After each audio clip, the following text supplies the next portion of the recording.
What's good, everybody? Welcome into another episode of Land Grant Podcast Network's There we I-80 go. Football Show. As always, I'm your host, Jordan, and I'm here with my co-host, Dante. Sir, how you doing, man? I'm living. I'm living. Yep. Um, I'm also pissed off. And you know why I'm pissed off. Kent State, they blowing me. I don't understand what's going on with the program. And it's crazy because I really want to root for everybody black, but the head coach is black and the AD is black, and they both need to get fired. Isn't this their first year? No, second. And bro is about to yes, bro. And they're first of all, Why you want them to get fired on the second Dante. year? Dante. You want You're me to tell worse you than the why? Browns, bro. No, You're I'm worse not. than You the want me, Browns. Dante? You're Let me. worse. Okay, all right. I know you don't know. He's been the coach for 22 games. Okay, guess his record. Wait, they've been close in 22 games. No. He's been the coach. Like his Okay. record at Kent State is 22 games. All right. Guess his record. So I know this year it's really, really bad. Just give me a number. 22 games, 5-17. Dante. He's 1-21. Fuck. And Kent State is about to be I don't remember the year, but Kent State is about to be the first program to go 0-12 in like somewhere between like 5 and 15 years. They are literally the worst program in college football. And because this is my podcast, we was that bad. Like Jay, we have not always been terrible. Kent was good like the first, like from 2012 to 2015. I want to say whenever Drew Archer was there. And even when we were even when we were there, like we weren't great, but there was hope, and we weren't losing every single game. Yeah, we were never this bad. We've never been not win a game. Are we close in these games? I've only watched one Kent State game. No, bro, we just got blown out by Akron, and Akron is ass. Speaking of Akron, the last I'm gonna fix this on college football later. It's all right. Speaking of Akron, Kent the last team D1, yes. Speaking of Akron, the last team to go 0-12 was Akron in 2019. That was long ago. And then it happened in 20. I said it was like 5. 6 I actually do remember that. I remember Yeah. Akron going 0-12. Making D3 is crazy because you have to make almost a whole MAC D3. A lot of MAC schools are awful. Yeah, so he's about to, and he's going to end this year 1-23 because they're not going to win because Akron had 2 wins before they played us and beat us by 20. Smacked us. I turned it off at halftime. And Dante, you didn't watch the game, did you? Because me and some of my friends didn't know we were on TV. Dante, let me tell you something, bro. Stop putting us on television. No, let me tell you something. So I watched the game, right? They need to be crazy. They're already losing. Right? They get a crazy punt. The ball's at the 1 yard line. There's less than 2 minutes in the half. The first or second play from scrimmage at the 1 yard line, 60-yard run. So now they're about to kick a field goal. They get a couple extra plays. They're in field goal range. It's Akron. They don't got a great field goal kicker. So you know the fire drill, right? When you don't have any timeouts, you just run. For those of you who don't know, the fire drill at football is like when you don't have any more timeouts, you run a play and you got 10, 15 seconds, whatever, and you just run your field goal unit on and kick a field goal. Yep. So Akron gets a little bit closer. They're running a fire drill. Tell me why Kent State called a timeout. The point of the fire drill is that there's a chance that they don't get the kick off, or because they're rushing, they might miss it. He called a timeout with 3 seconds left in the half and let them just set up a regular field goal. He's a fuking idiot. He's dumb, bro. I'm thinking dumb. He's so discombobulated with the season that he's just making. Because what's Miami? He just hit Eric Spoelstra just made a blunder of a decision like 4 or 5 days ago when he called a timeout with no timeouts. And that's not even the worst of it. I don't know if this is true, but it's my podcast. I can spread rumors. I don't care. I want him to say something to me. I'd beat his ass. But here's the thing. I don't know if this is true or not, but I support this rumor because it means Kent State fans are crashing out about football for once. And that makes me proud, true or not. Supposedly, actually, the first part's true. He's getting sued for like $23,000 from a local bank in Kent. Like they got the thing. Someone asked him about it, and he was basically like, "Yeah, we know that there's litigation for a home remodel that we didn't pay." So first of all, if that's the true story, he's broke. Get that away from my program. How you remodel a home and you can't pay it off? Get that broke shit out of here. And that's if that you part shouldn't is even true. be broke. You're a You know what I'm saying? You're a college coach. And I know Kent don't pay as well as others, but you in six figures, my boy. Yo, you in six figures, my boy. They paying a couple mil. They're paying a couple. No, they're not. I can tell you that for sure. I used to work for the program. They're not paying nowhere close to $1 million. No, Kent when we were there was the lowest paying job in college football in the MAC. But while you look that up, I gotta finish. So first of all, you broke. Get that shit out of here. I don't like that. Get that. And that's if that's true, because the rumor part of it comes in is that supposedly he's an avid gambler, and that debt is actually from gambling. And they're saying he's walking around the building asking his coaches. They're saying he's walking around the building asking his coaches for loans to pay back his debt. He's asking coaches for loans on his staff. That's on his staff, right? Oh no! The rumor gets worse. The first thing I clicked on CBS Sports is the story you're talking about. Yes. And then to make matters worse, because this part I don't know if it's true. Because the rumor gets real crazy. The last part of the rumor is that he's betting on Kent to lose to recoup his money. Now he quit shaving. Oh no! I don't know if it's true, but get this nigga out of here. Get him out. Never mind. Get him out. Never mind. I'm telling you, the last chance you. Bro got me ready to act like he can go. Bro got me ready to act like Samuel L. Jackson and Django. Who's that nigga running my program? Bro, His initial contract obtained by CBS Sports via open records request. Burns' year one salary was $475,000. Damn, they low-key paying. It escalated to $515 over the life of the deal, which will run through 2027 if they keep this man. So when we were there, Coach Haynes was making like $150. So they upped the salaries too, and you making 400 bands, and you hold on. I want to read this last sentence. Burns received a 1-year extension and a modest raise after last season. They won one game last year after 1-11. Yeah, and this is why the AD got to go too. And here's the thing. I'm cool. Yeah, he might have to. Yeah, they might have to go. Yeah. Here's the thing. I'm cool with black mediocrity. Everybody else get to be mediocre and keep their job, but not at Kent, bro. Do that shit at Akron. Do that shit anywhere else. You can go back to Minnesota. Take that shit to Toledo. I'm saying go anywhere. Be mediocre all you want to. Wait, what's the school that's always running the MAC? Go there. Like, please, bro, like, get out. We was doing something. We was doing something. We had a little motion, and now this. And see, I wish never in my days living in Kent have I seen a hometown bank. You couldn't even go to Chase, so you really broke. Go to Bowling Green, yes. And your credit bad because Chase wouldn't give you a loan. There's a Huntington everywhere on campus, and you went to hometown bank. That shit sounds. I've driven. Kent's only 5 square miles. Never seen a hometown bank. See, that's the thing, bro. They made that up, or he made that up. I don't fucking know. And see, I wish you wouldn't have told me how much he made, because you make 500 bands and you don't got 23K. It's actually probably It's about it. If he got the modest raise and it's supposed to go up to 515, I'm going with 525 now. Then you make 500 bands and you telling me you don't have $23,000? What was the home remodel? What was the remodel? That's why I think he lying. I think he gambling, and I hope he go to jail. And what was the remodel? Black people, but no, it's a credit union downtown. I know that. That I know. I have never seen or heard of Hometown Bank.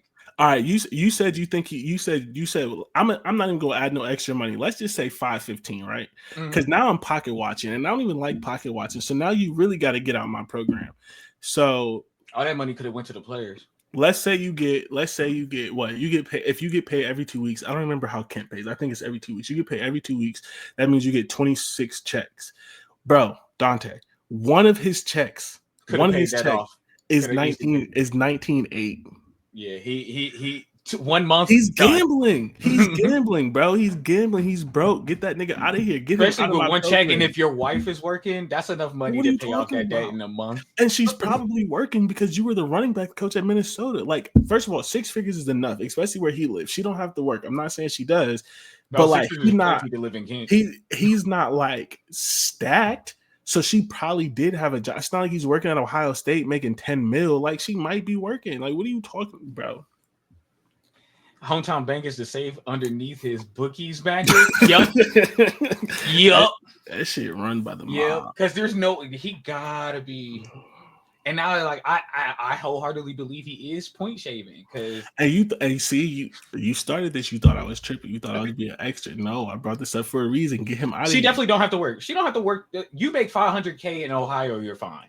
Anywhere really, but in Ohio, you're no. I meant anywhere in Ohio. Oh yeah, anywhere in Ohio, you're Columbus, fine. Cincy, don't matter. You're living. You're in the top 1%. You're fine. He need to go to jail. Belden Village. Now I gotta Google. Y'all know stuff I don't know. Like, what is Belden Village? Oh, Belden Village is where the mall and stuff is in Canton. Shout out to the 330, baby. Oh, yeah, it's where all the food and shit is. That's what it's called. Okay. I don't know that. Okay. I know, Dante. That's because you're from Cleveland. You don't come see us small city folk. No, I don't go to no damn Canton. Hey, relax. Don't take the bass out your voice. You don't gotta talk about Canton like that. We ain't do nothing to you. We chilling, bro. Come on. I don't go to no Canton. The only time I'm gonna go to Canton is when I go to the Hall of Fame. All right, see, and that's where all the danger is.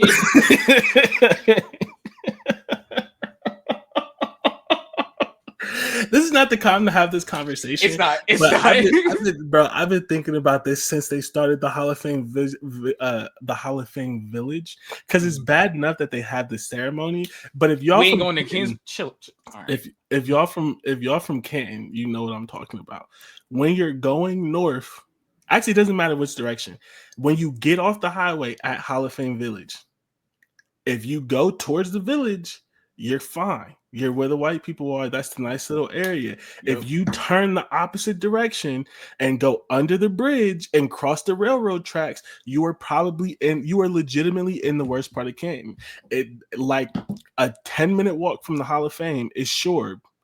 And Shorb don't got nothing to do, so them niggas shoot people for fun. And I've not been knock on wood, I'm not saying it's gonna happen, but I've been waiting for the rich dude to not know where he's going, make that right, and get jacked. And then there's gonna be an ESPN article. Hall of Fame Village is moving out of Canton. Because it is right on the border of the hood. Like, it's really just like you turn right. That part of Canton is like all of Toledo.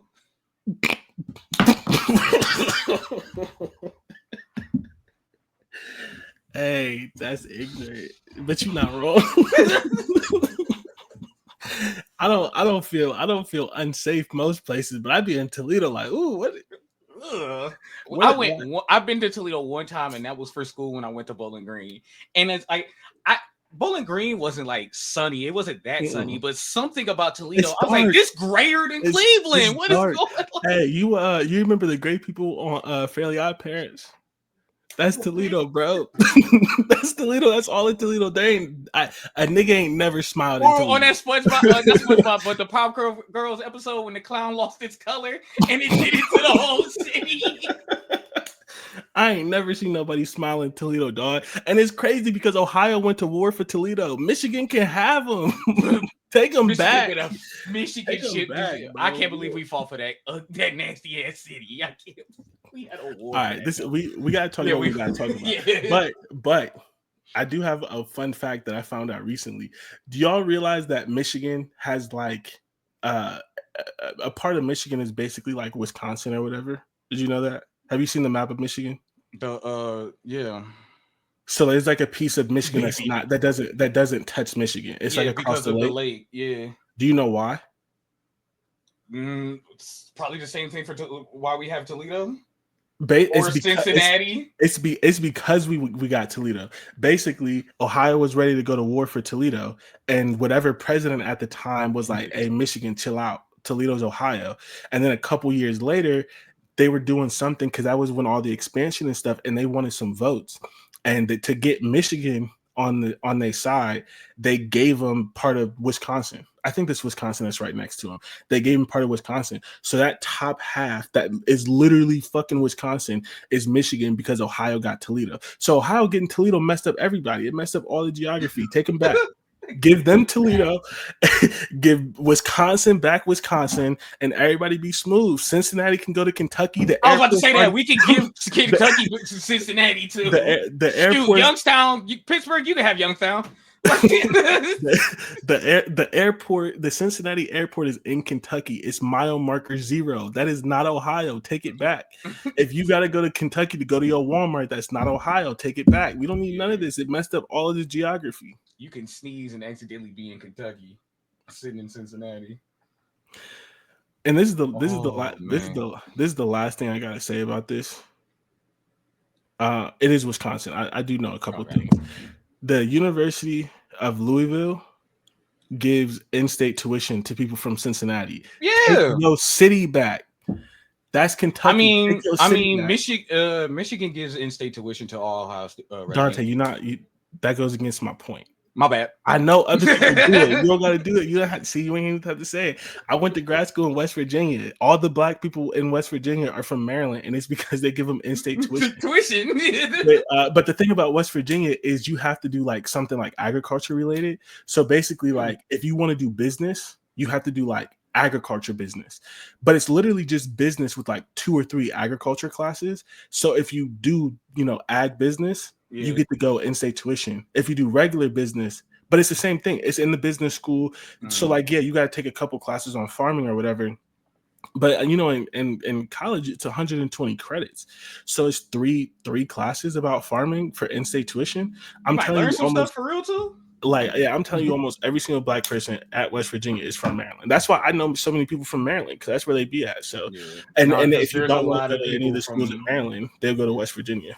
A lot of people from my high school went to Eastern Michigan, East Lansing, and Michigan State. All of them, they went there because it was cheaper to go there because they charged less than any school in Ohio besides like the MAC schools. And then it was in-state tuition. And then in Ohio, we don't do the same. We don't give the same courtesy. No, like what are we talking about? We don't do that. Thanks, guys, but fuck y'all. No, we're not doing none of that. You want to come to Cincinnati? You want to go to UC? Pay for it. You want to go to Ohio State? Pay for it. Brokey is crazy. Send Kenny Burns, bro. Because I'll tell you right now, Michigan's been doing everything right outside of like, if we're not talking about football, Michigan's been doing everything right compared to us. Hey, shout out Big Gretch.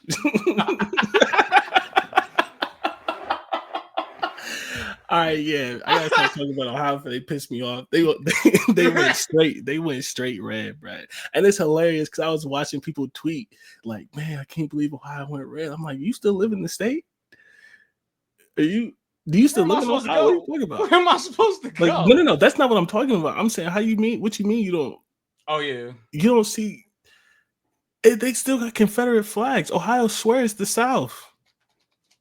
Yeah, we really are the most northern state. I know. I literally just had this argument with somebody. It was actually with DJ because she tried to play me because I made this podcast is going nowhere. Jesus Christ. At all. All right, this is gonna be the last thing I say, and we actually gonna talk about something. So I made red beans and rice, and I said that to DJ, and her response, because she ignorant, she be playing with me, is, "Are you eating it with cornbread?"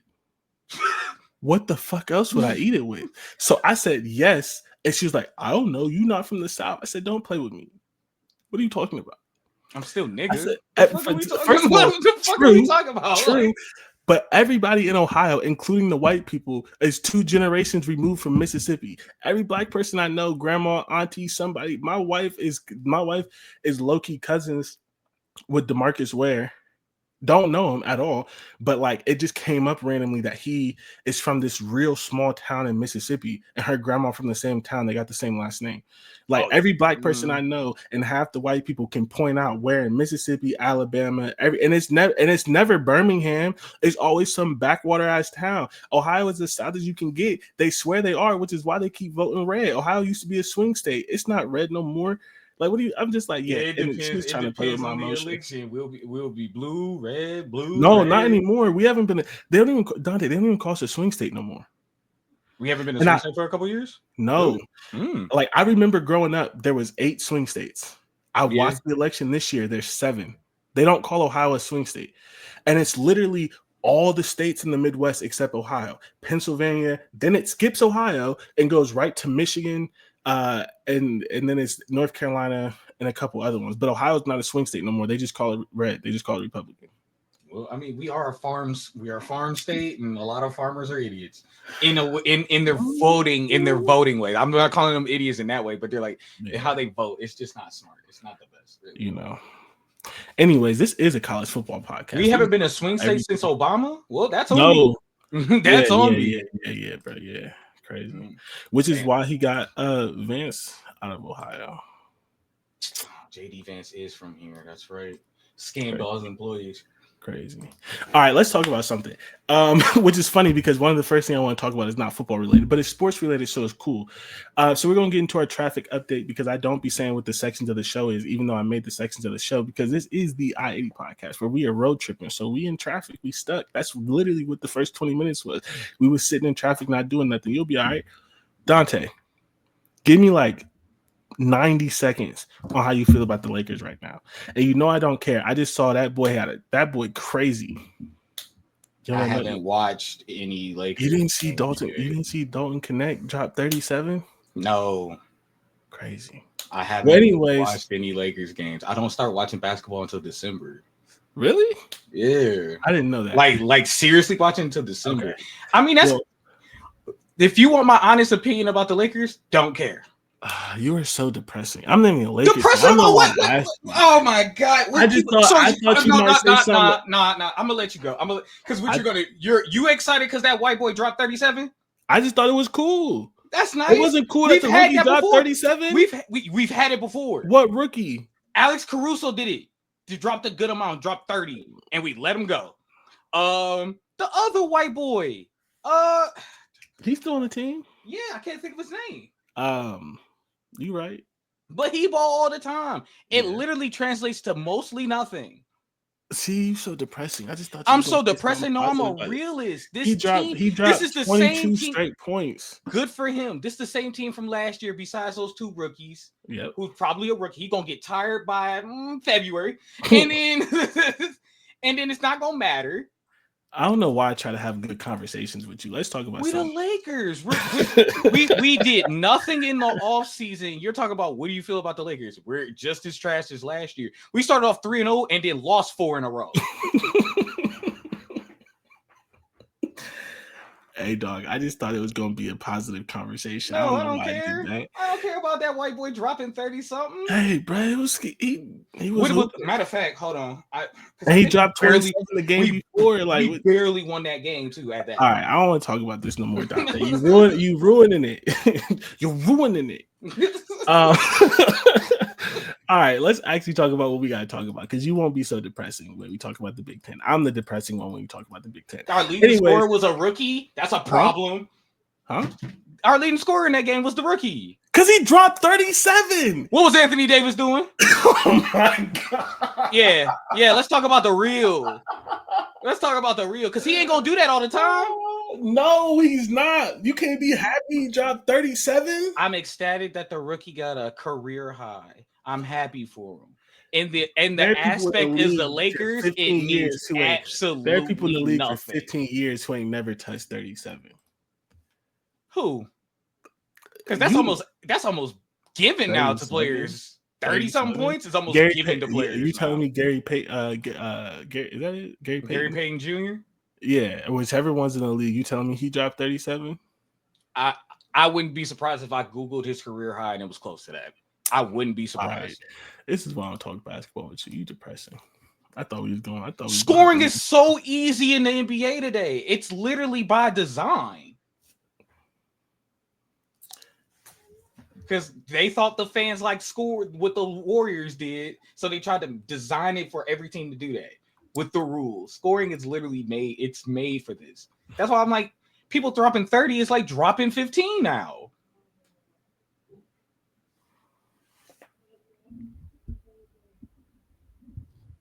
All right, to the Big Ten. Oregon clinched the spot in the Big Ten championship game. After really? So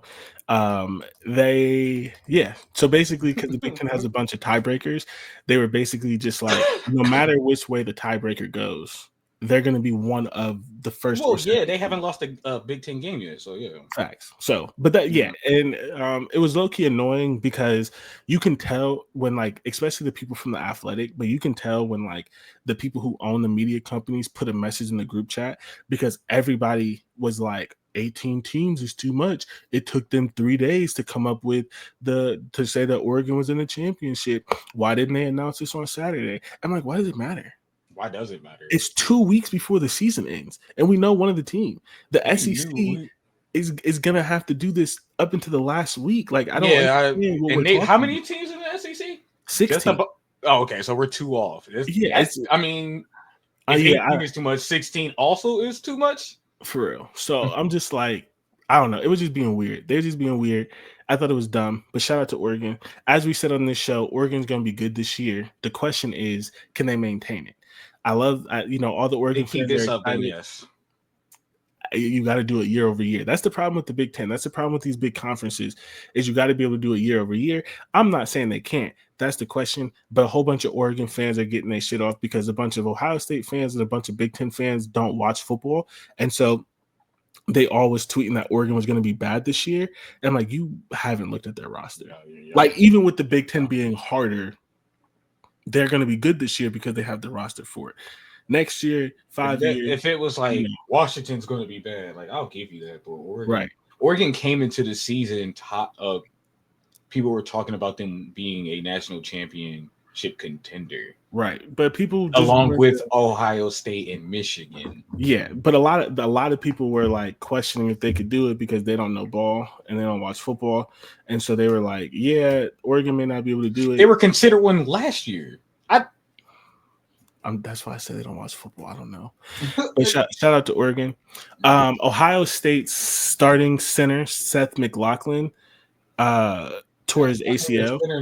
Tore his Achilles. Not his ACL, his Achilles. We spent 30 minutes talking about bullshit, so I'm not going to crash out. But I would just like to say, devastating. I would just like to say, as devastating as this is Ryan Day's fault because you knew the offensive line was bad. And you knew that there was no depth, and you knew your offensive line coach was bad. And all you did in 2 years is you got 3 players in the transfer portal. One wouldn't start at Kent State and didn't test the field. The second one is a starting left tackle who's now injured. The third one is the starting center who's now injured for the year. Because you got nothing else, we are now stuck with the shitty-ass players you didn't like or freshmen. And it takes 3 years to be good on the offensive line. And bro just ignored the transfer portal. And everybody's talking about I thought you were blaming Ryan Day for the injury. I was like, yo. No, and everybody's talking about $20 million roster, but none of that $20 million went to the offensive line. So now, no matter, and the problem is because people don't pay attention, when we lose in the playoffs, they're going to say, why are you mad at Ryan Day? It's justified. He lost 2 starting caliber draftable offensive linemen. Yeah. Oh, man, I'm crying because your whole synopsis about Ryan Day is going to do enough to not get fired and it's going to piss you off. Like, this is going to be a good enough excuse. Like, if he loses, well, we didn't have a team. I'm saying, bro, this dude is. Oh my! He should definitely be gone after this season. And it's not because if it's a first round out, they lose that first round. It's not going to happen. Because Wisconsin, it's not like Ohio State's a world beater, and you just lost your starting center. You're really not a world beater now. And it's bro, and the problem is it's just like it's things that fans have picked up on, right? Like even as much as I know about football and have been around college programs and things like that, I don't pretend to know everything that happens in a program.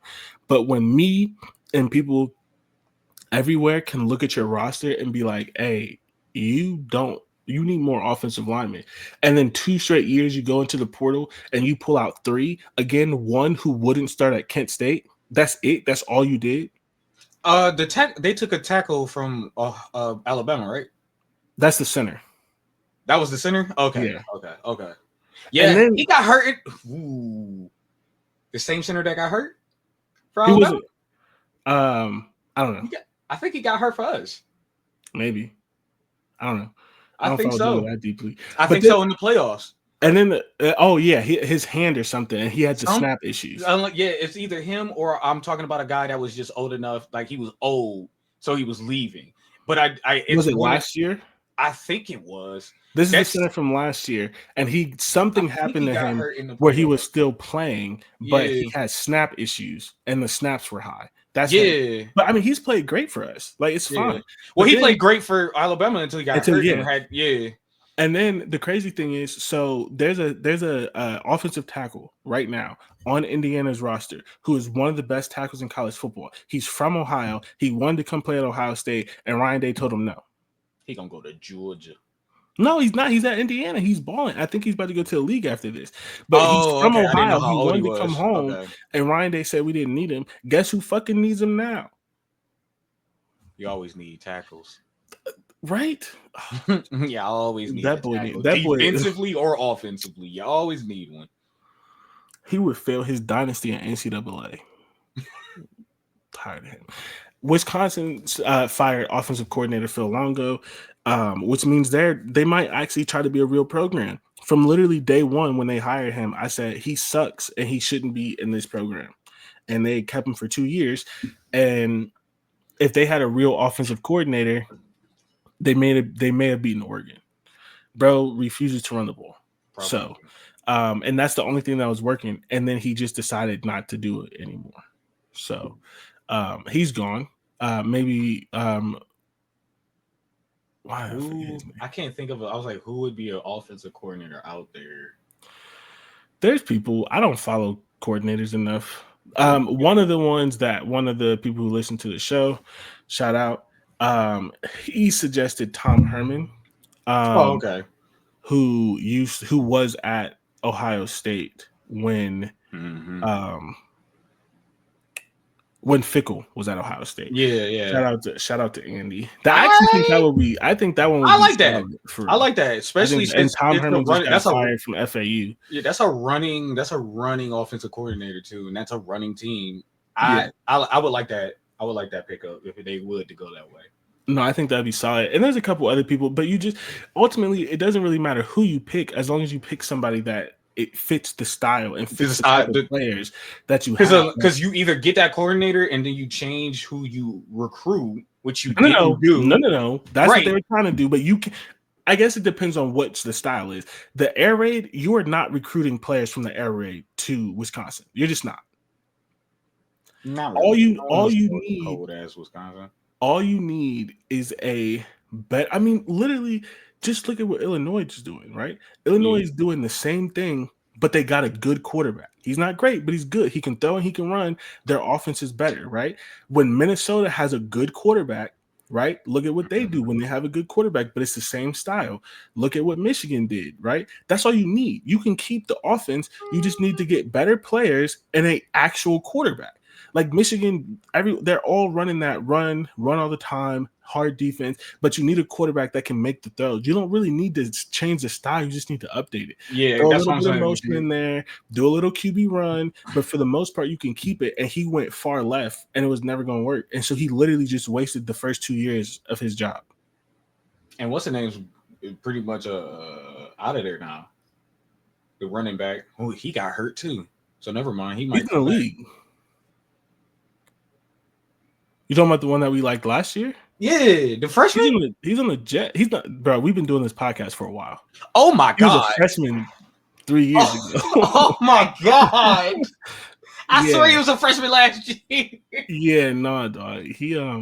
Dog, yo. Actually, that answers my question because I've been trying to remember how long we've been doing the podcast, and I couldn't remember if it was 3 or 4 years, and it is 4 because bro was a freshman like 3. Yeah, he's in the league. I think he's on the Jets. Nigga, I swear he was a freshman last year. The freshman I'm thinking about is Maryland. No, Roman Henry's not a freshman either. Yeah, but nah, that what was is his a name? Freshman last year. The running back that had that came out of nowhere for Wisconsin. The big dude? Yeah. Dante, that was 3 years ago. Get the fuck out. I promise you, yeah. Why can't I think of his name right now? You remember his name? God no. Hold on. What? Braylon Allen. Yeah. Yeah, Braylon Allen. I'm gonna tell you what NFL team he's on. Yeah, I was right. He plays for the Jets. Bro in the league. We've been doing this podcast for a minute. Time fake as hell. Which is crazy because the only reason we're not famous is because we don't have the time to do it. Because we have been doing this for 4 years running.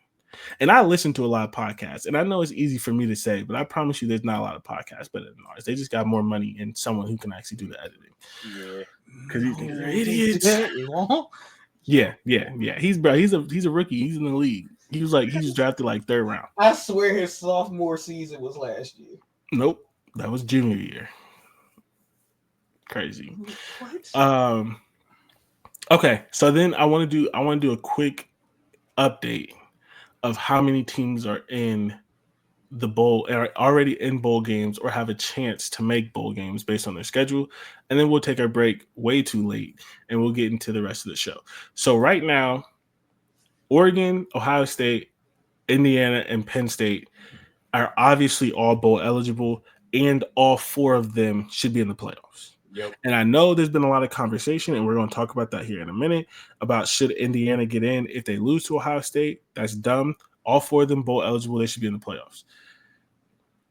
Illinois is 7-3, bowl eligible. Iowa is 6-4. Minnesota is 6-4. Washington is 6-5. Rutgers is 6-4. They're all bowl eligible.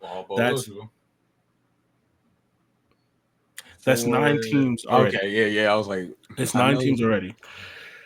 So then we have Michigan, Wisconsin, USC, and Nebraska. 4 more teams who are all 5-5. Okay. All right.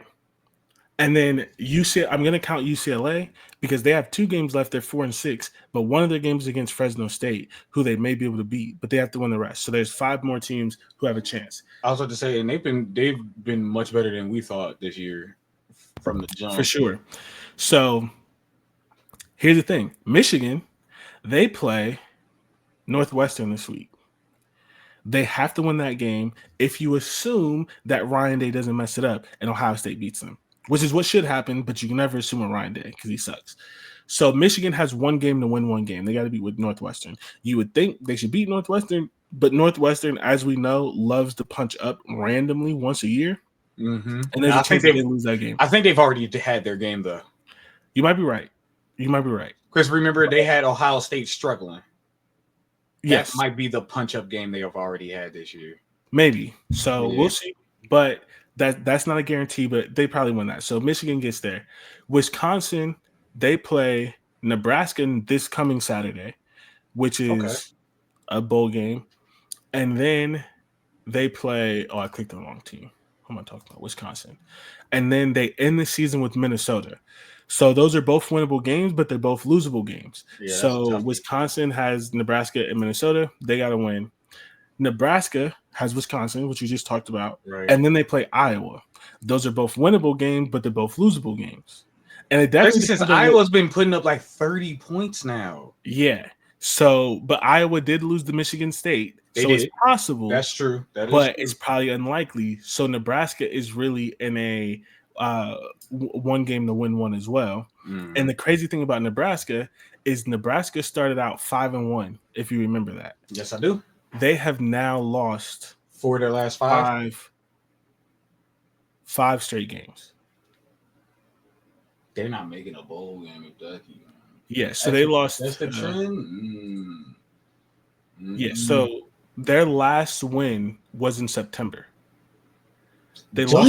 Damn. No. Sorry. It was My hamstring was still in it was, pain. it was October 5th, which may as well be okay. Okay. So okay, I was wrong. It's 4 in a row, but such a big difference. So I was right. 4 of their last 5. Yeah. They lost to Indiana, they lost to Ohio State, they lost to UCLA, which is the game that they shouldn't have lost. And then they just lost to USC. So Nebraska has a chance to make They're a bowl in game. those games each time though. Yeah. Which is that's the Nebraska way. They have 2 games left, but they have a chance to end the season on a 6-game losing streak if they don't win one of these 2 games after getting to 6 wins. That math is not working right. Yeah. Yeah, 6 game. Sorry. I keep saying they won 6 games. They didn't win 6 games. They won 5.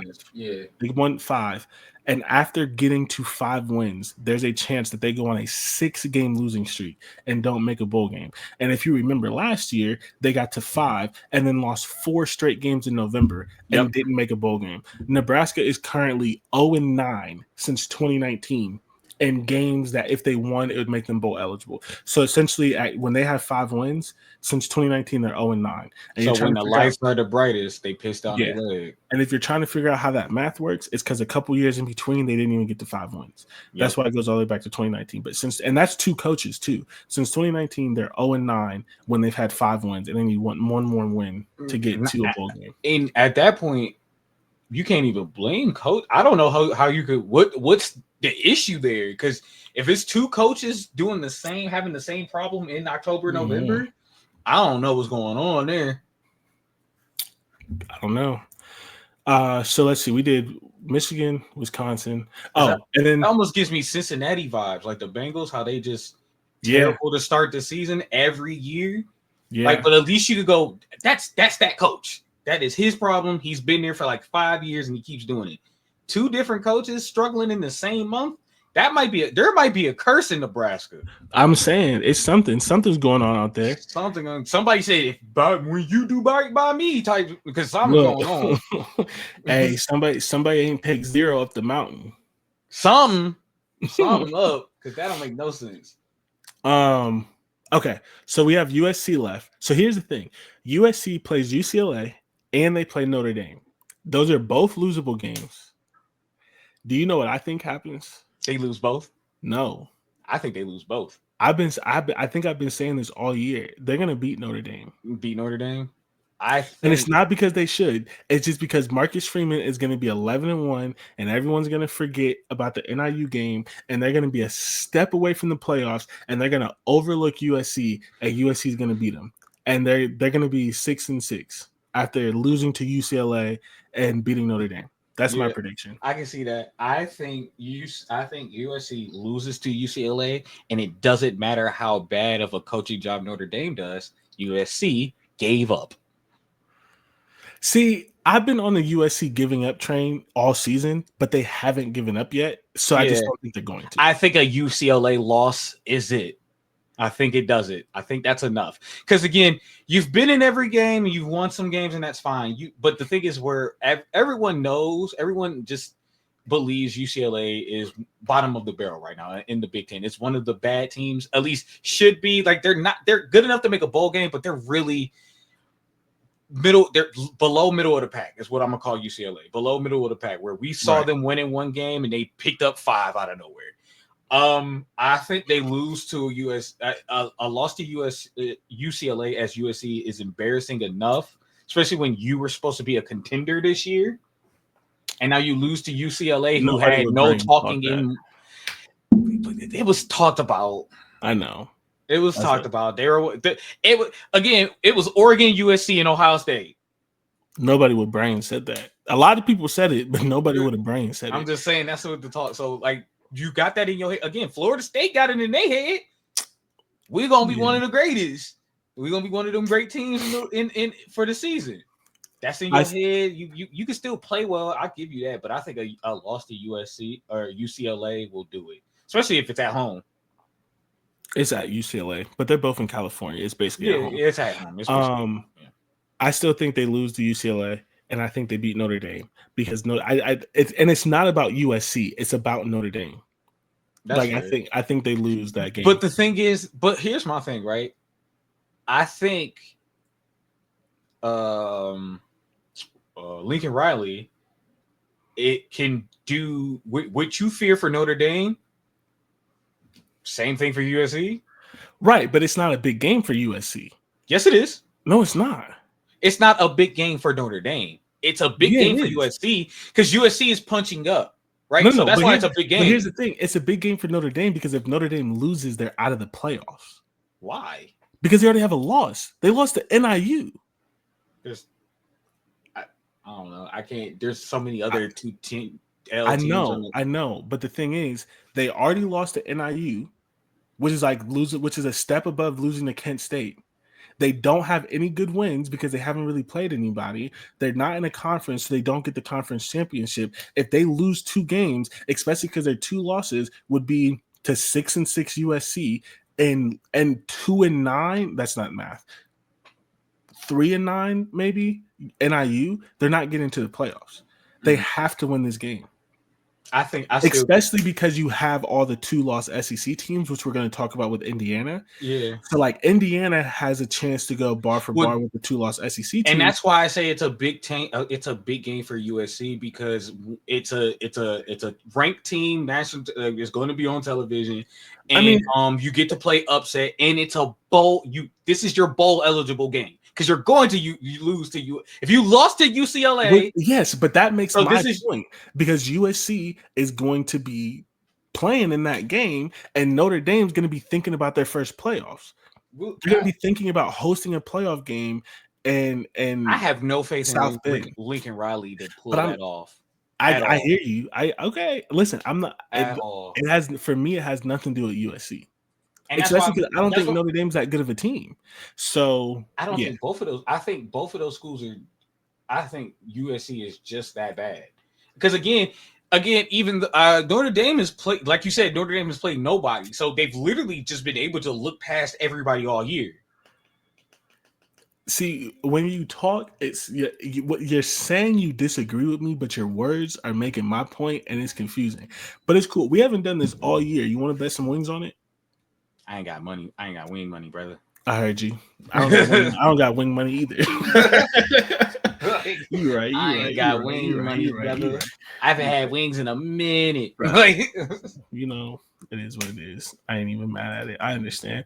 All right. So, yeah, that's it. Those are all the teams that are bowl eligible. We are somehow 50 minutes in this episode, and I don't feel like we talked about anything, but it's cool. There's not a whole lot of games this week. So we are going to take a break so much later than we should.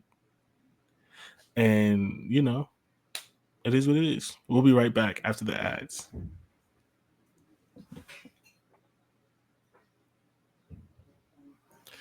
What's good, everybody? Welcome back to the I-80 Football Show.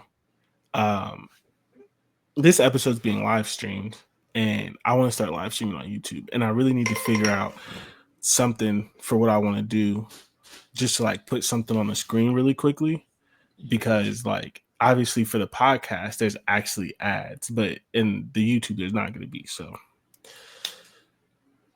whatever. All right, you want to go to the review? Yeah, I was looking at that. Just looking at that Friday game. It's one of the ugliest games I can ever look at, and it's probably gonna be the greatest game of football we watch. It's probably the greatest game of football. I don't know if I can agree with you this time. That's fair. And normally I'm on that, but this one I don't think so. Okay, so last week Friday we had Washington UCLA. That was a big game for both of them. Washington finishes the season with Oregon, so Washington needed to win that game to get to bowl eligibility. They did. They won 31-19. They had a good game. I won't say that UCLA came crashing back to earth, but they were on a 3-game winning streak, and they lost.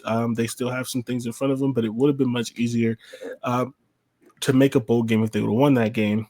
That was one of those and it's crazy because so many people only care about college football from the lens of the playoffs, but Washington went to the national championship last year, lost their coach, lost 22 out of their starting 24 players, either to the NFL draft or to the transfer portal, because again, they lost their coach, lost the entire staff, got a new coach who barely had time to hit the transfer portal because of when he got hired, because Nick Saban retired late January. And so you can't tell me that them making it to 6 wins isn't important to them. Oh, yeah. Making a bowl game is very important for them. Yeah, so that's huge. That's big for them. UCLA still has a couple wins to get, but it's still even a positive for UCLA, because UCLA was looking like they're going to go 1-11. So the fact that we're even talking about them having a chance is different. Mm-hmm. Ohio State Northwestern, it happened. Northwestern tried very hard to win that game. Yes, it was never going to happen. The most disgusting thing about that game, I was gonna say Northwestern's like third drive. No, I was gonna say the most disgusting thing about that game is there was essentially 3 drives in the first quarter. Northwestern held the ball for like 8 minutes, 9 minutes, something crazy, and then they had a turnover. Ohio State went on a drive, and then something happened. They punted or 4th down or something like that. And then Northwestern had the ball. Scored first, right? Yes. I missed the first quarter. But you didn't miss anything because I was at the gym. you didn't miss it. You didn't miss anything. I missed a good amount of that because I missed the first quarter because I got to I turned the game on late, and then I didn't watch the rest of the game because I was at the gym. Okay, but I knew it was Northwestern, so I'm like, I'm not missing anything. No, the only thing I would have missed is if I came back and it was like, "Yo, Ohio State lost," and I'm like, "Well, I missed everything." Yeah. So okay, yeah. So what happened? Northwestern had the ball for 7 minutes, then they fumbled. Ohio State held the ball for 5 minutes, and then they punted. That's 12 Northwestern minutes right held the ball for another 5 minutes. So they scored at the beginning. Excuse me. They scored at the beginning of the second quarter.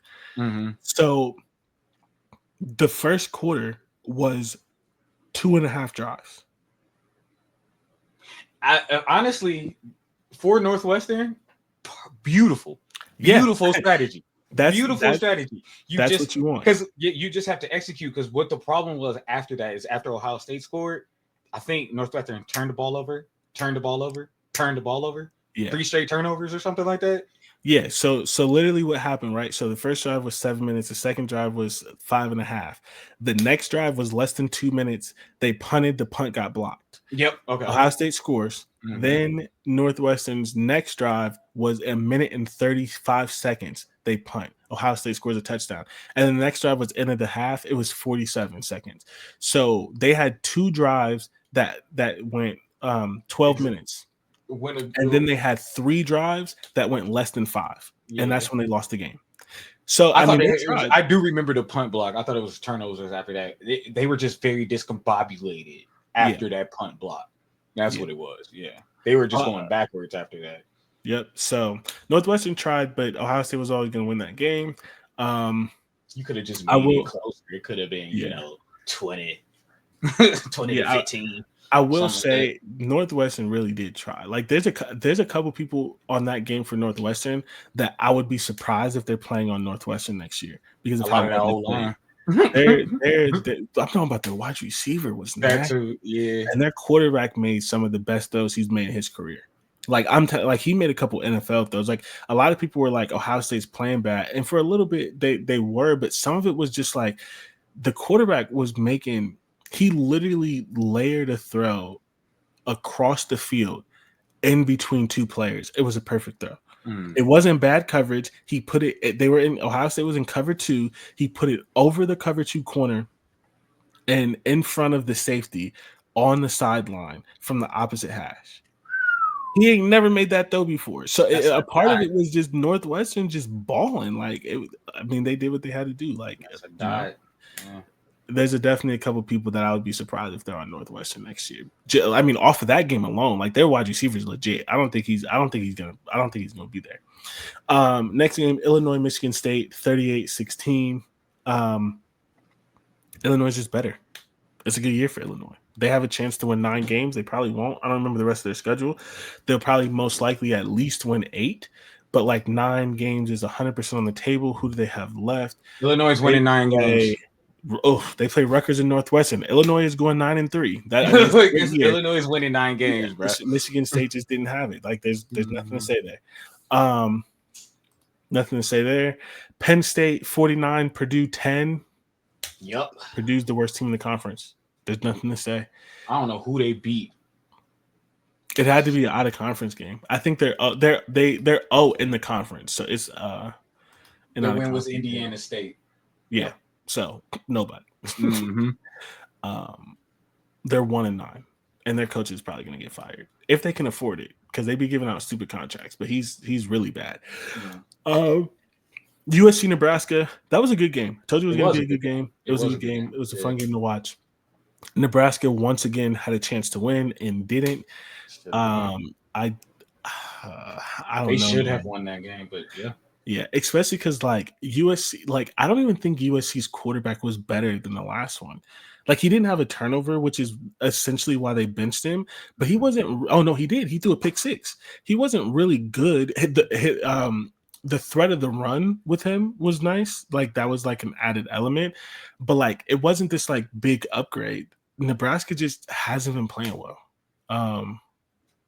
And so that's concerning. We already talked about the fact that there's a chance that they end the season on a 6-game losing streak after ending last year on a 4-game losing streak. Yeah. Dang, looking like the Eagles from last year. Yeah. And this was supposed to be a big year for Nebraska. I predicted them to go 9-3, I think. And next year will probably be if they're able to keep the quarterback and stuff like that. It should be next year, but I don't know if he's going to stay. I'm glad you said that. I'm telling you right now, if they do not make a bowl game, he's gone. Yeah, he's gonna do something stupid like go to USC. I still think he's going to Georgia. Oh yeah, really? That's fair. But he's gonna go somewhere for sure. It's gonna be warm. I know that much. Rutgers 31, Maryland 17. That's big for Rutgers. Rutgers typically loses to Maryland. This is the game that you were hinting at before. Yeah. A lot of times that game is the last game of the season. Rutgers goes into the game 5-6. They need to beat Maryland to get to a bowl game, and they lose. They're typically on the other side of that. It's typically Maryland 31-7.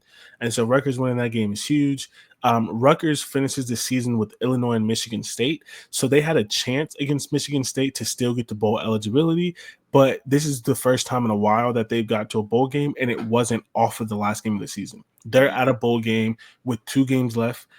We are both predicting that they lose to Illinois, but like there is a potential, there's a chance that Rutgers has an 8-win season. Like this is a good year for them. Yeah. So at this point, the way Illinois is playing, they're probably going to go 7-5. But I mean, if you told Rutgers at the beginning of the year they were going to go 7-5, I don't think that they'd be mad at you. Nah, they would have took it. As should anyone. Mm-hmm. And I don't know if they'll get it, but at 7-5, there's a good chance that they get the the Pinstripe Bowl, which means I'm going to go to that game. That's the one that's in New York. Okay, so they went 7-6 last year. So that's back-to-back 7-win seasons for them. And that's big because I will read you their wins since the last time they won 7 games, right? This is their record. So they went 7-6 last year because they won the bowl game. They were 6-6. So they haven't won 7 games in the regular season since 2014.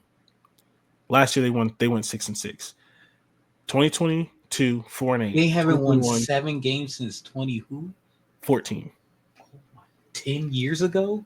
Yes. So it's their 10th year anniversary. So 2034, they're gonna win 7 games again. And this is their 10th year anniversary since joining the Big Ten. They went 8-5. So it took them basically 10 years. So 2020 they were 4-8, 2021 5-8, 2020 3-6, 2019 2-10, 18 1-11, 17 4-8, 16 2-10, 15 4-8, and then again in 2014 they were 8-5. That was their first year in the Big Ten. So with what I just read off, You can't tell me that 2 back-to-back 7-win seasons with a potential 8-win season, either by beating Illinois or by winning the bowl game, is not huge for them.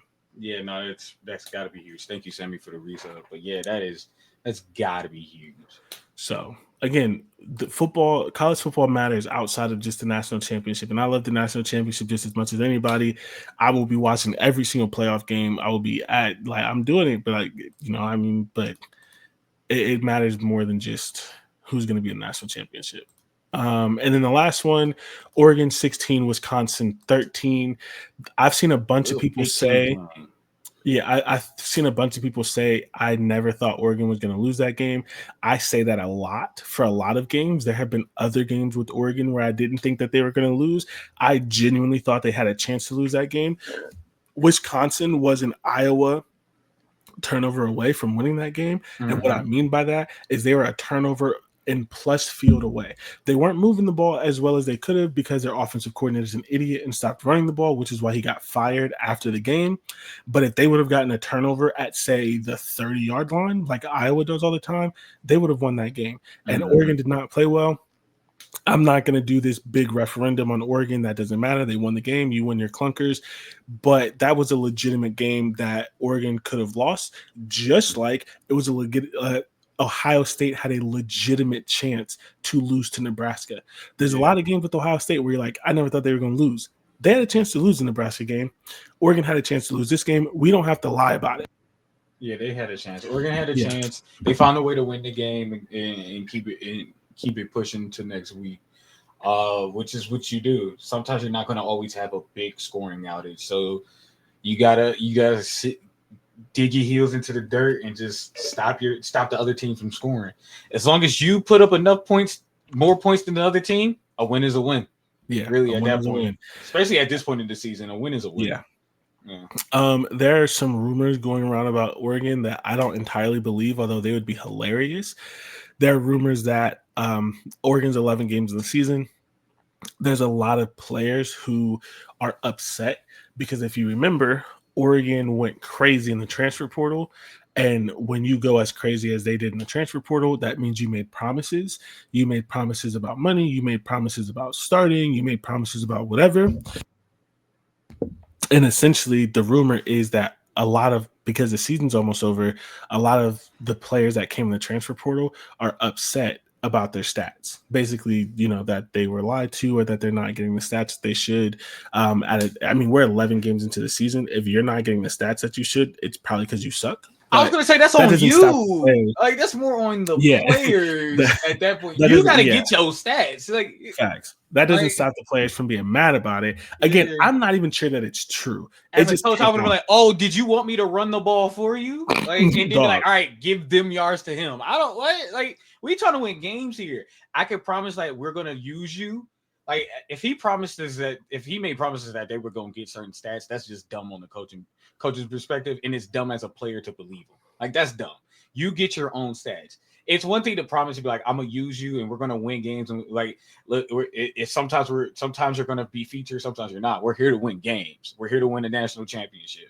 That's cool. But if you really went into this thinking, if a coach told you, I promise you're gonna get as a quarterback, I'll just say as a quarterback or a running back, you're gonna get 1,300 yards this year. We're gonna make sure of it. That's stupid. Because the only person that can make sure of that is y'all as a team. I can coach you. I can call the right plays. If y'all don't execute, what am I supposed to do as a coach at that point? I've prepared you enough. If you're not executing, then hey, it's on you. You didn't want those stats bad enough, apparently. That's how I look at it. That's silly.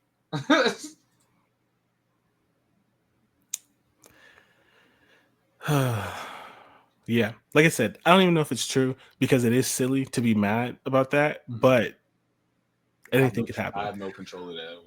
Yeah, I just saw the map place. So that's the review. Do you have any thoughts about any of the games that we didn't get out? No, honestly and truthfully, I know I watched some games. Can't remember a single thing. All I remember is the block punt from the Ohio State Northwestern. I can't remember anything from these games. It wasn't a great week. It wasn't a great week. Yeah, I was also drained of energy yesterday, so I think the whole weekend contributed to that somehow. I don't remember anything. I know I watched these games. I feel you.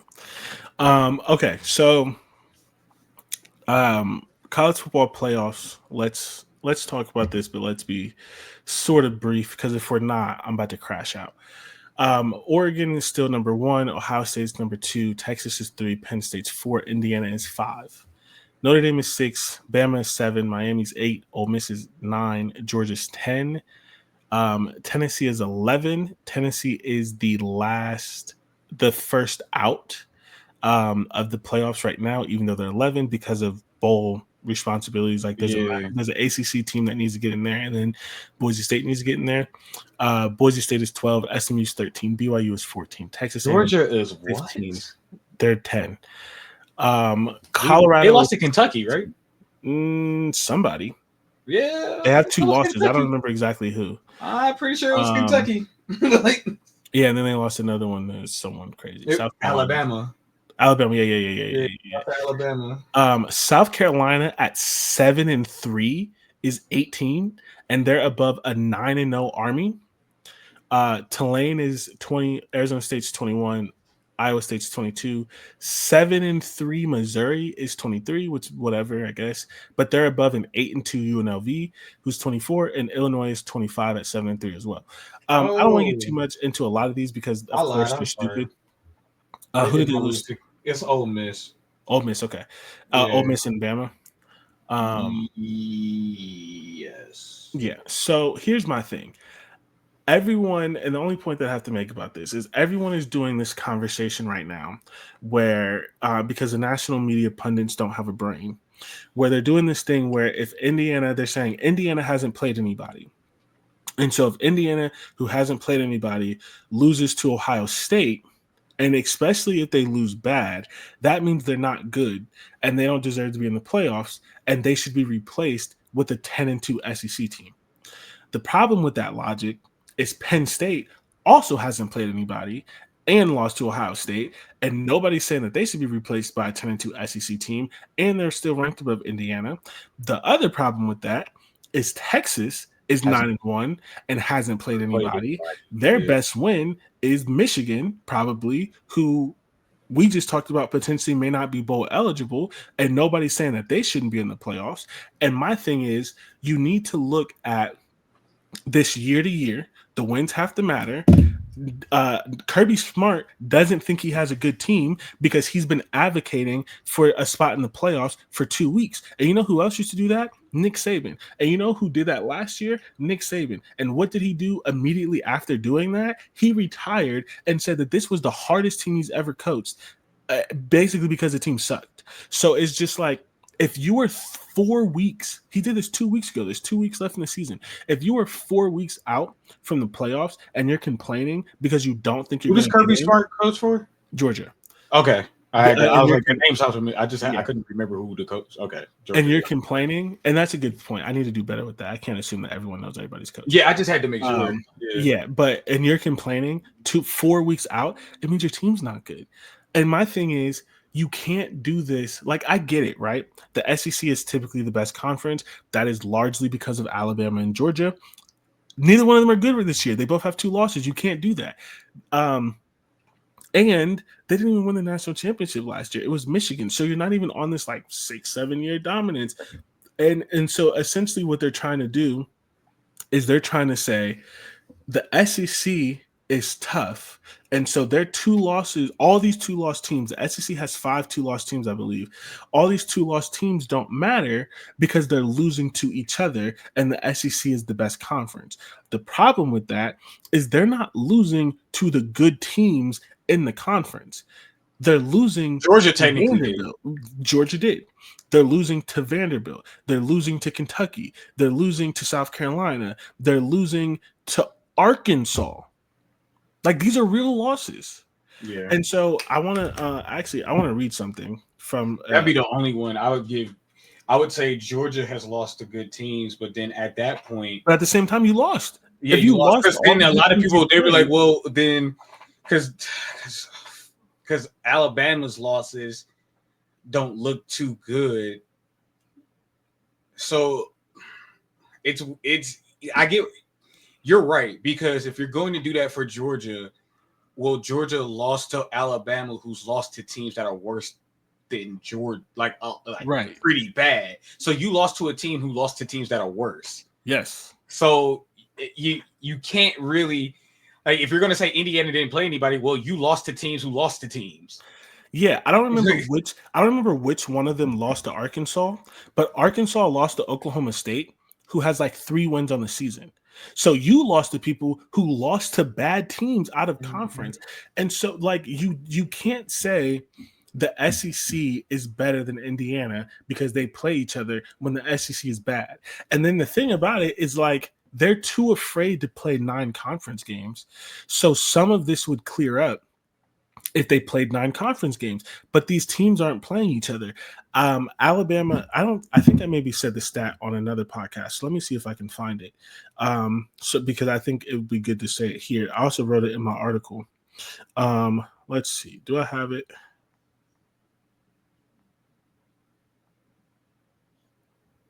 Oh, I do have it. You know what also So, helps? So you know what? I'm not even going. Georgia might have a real reason to be arguing here. but here's the thing: you're stuck on Georgia, which I get, but Georgia's not the problem. Georgia's going to get in. I was about to say, because if Kirby Smart is arguing to get in, but he doesn't need to, and he's only arguing to get in because he knows his team sucks. Yeah, I was gonna say you beat you had you beat number 1 Texas when they were number 1 at the time, right? And you beat Tennessee, and you beat Tennessee. So but that's the thing. Like Kirby doesn't need to do it, and he's doing it. And he needs to be advocating for his players to stop fucking speeding and killing people. But he never wants to have that conversation. Anyways, so you're right, because Alabama lost to Vanderbilt. So like, yes. Come on now. Yeah. So, and on top of that, right? So they're talking about the SEC and who's playing each other and things like that, right? Mm-hmm. This is it's 6 teams with 1 or 2 losses, right? This is their record against SEC opponents. So sorry, this is the combined record of all of their opponents in the SEC. Alabama combined has played SEC teams with a combined record of 27 and 26. They're the only one on this list that has played a winning record. And that's because they played Georgia. Yes. LSU. I think LSU has a winning record. Georgia, LSU. And that might be it. Maybe Kentucky has a winning record. I don't know. I don't know if they play Kentucky, honestly. I'm not gonna lie to you. So Texas A&M is next. Missouri was right there at one point. So Missouri has a winning record. Didn't they lose that game? No, they won that game. They won that one. Okay. Yeah. So Texas is bad, actually. Yeah. A&M is next. Their combined opponent record is 24 and 29. Georgia is 23 and 28. Texas is 22 and 31. Tennessee is 21 and 32. Ole Miss is 21 and 35. So you're saying that is good, but y'all are feasting on the bottom of the conference. And then on top of that, you are losing to the bottom of the conference. You have 2 losses. And just for reference, right? Indiana's is bad as well, but it's in the same ballpark as this. I did the math on it. I can't remember. I think it was like 23 and 41. It's in the article that I wrote, but it's in the same ballpark. But the other thing is, if you want to talk about reference, Ohio State is going to have, if things go chalk, right? Ohio State wins out, everyone else wins out. They're going to have 24 wins. They're going to have a combined opponent record of 24 and 3, just with 3 teams, because they're going to have played 3 teams in the conference that went 8-1 in the conference. Yeah. No, sorry, that's wrong, because Oregon's going to go 9-0. 8, 16, 9 is 25. 25 and 2. They're going to have a combined record of 25 and 2, just off of 3 teams. That 25 alone would fit second in all the SEC. So this is a long way of saying. I was going to say Alabama clearly. I was going to say out of all the Alabama actually clearly has the best record of teams they win because I'm Tennessee, which is a winning record. Georgia. Georgia, Missouri, you said, right? Yeah, Missouri. That has to be it because it's 27. Like that has to be most of their 27. Yeah, because I'm getting early in the season and I don't need to go that far. Yeah. So my thing is, you can't do the SEC is better because it's SEC. Technically, Oklahoma for right now. But Oklahoma's, but this is but yeah. it's also their conference record. Yeah. Oh. And I think Oklahoma has a losing record in conference. Okay. Yeah, Oklahoma is 1-5 in the conference. Okay, then yeah. Auburn's bad in the conference. Well, Yep, but Auburn that's is always 1-5 as well. game. Yep, Auburn is 1-5 as well. That's always a tough game for regardless because it's a rivalry. Every rivalry game should be always tough. So besides Michigan, Ohio State when Michigan State. So you just can't do that, right? And so my entire point is Ohio State versus Indiana. Because then my thing is so then we're gonna complain about Boise State. And at the end of the day, and honestly, truly, I don't think this matters. I think Clemson coming out of the ACC. Yeah, literally, I don't think this matters. I think one or two more teams is going to lose. Because like if A&M loses to Texas, they're going to have 3 losses. They're out. Tennessee plays Vanderbilt. I don't bet because I don't like losing money, but I think Vanderbilt wins that game. I don't think Tennessee's that good. They're going to have 3 losses. They're out. So like this may end up not mattering. I don't think all these teams are going to finish with 2 losses, but if they did, the fact that all these national people are doing this whole Indiana shouldn't get in thing is just pissing me off because it's not true. And at the end of the day, the resumes are never going to be equal. You're going to leave out an 11-1 Big Ten team. You can't do that. You can't do it. So it's just frustrating. And so, and this is the title of the episode. Ohio State and Indiana is a huge game, but it doesn't matter for the 12-team playoff. This is a huge game because the winner is going to get a chance to play Oregon in the Big Ten championship. Big Ten, yep. But whoever wins or loses should get into the playoffs. Because even if Ohio State loses, they instantly have a better resume than every single one of these 10-2 teams. Yeah. Because again, they're going to have played 3 teams that are going to finish the season 11-1. They would win 1, lose 2 in this scenario. And all of those teams were ranked in the top 5 when they played them. So that instantly gives them a better resume than everyone else. So Ohio State's still going to get in. So at the end of the day, no matter who wins or loses this game, this matters because you want to win your conference, even though people are trying to act like that it doesn't matter.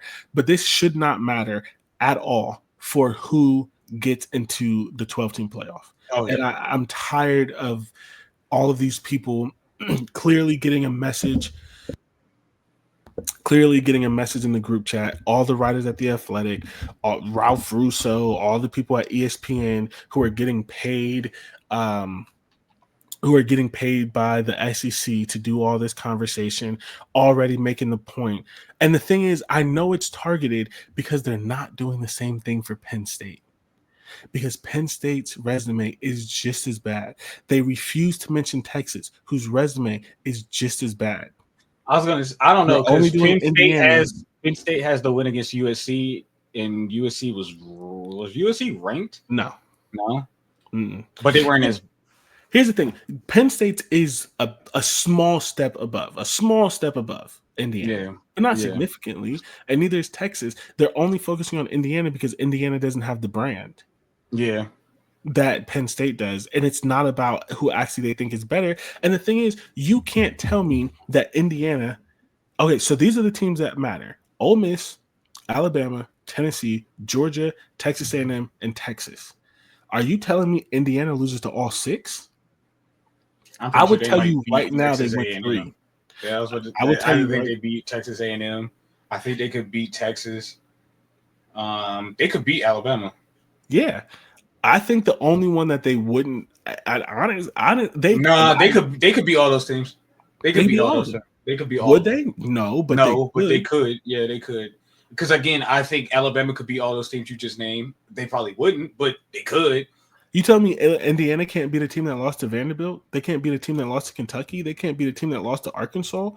Like, they're doing this thing, and it's like Indiana, especially with an 8-game conference schedule, this Indiana team would still probably be 11-1, 10-2.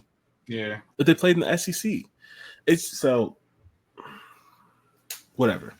I think Indiana should get in, but we know that they should definitely get in. There's Yeah, no I question. don't believe that they're. I have a. So the only thing that makes me think that there's going to is where the committee has certain teams ranked.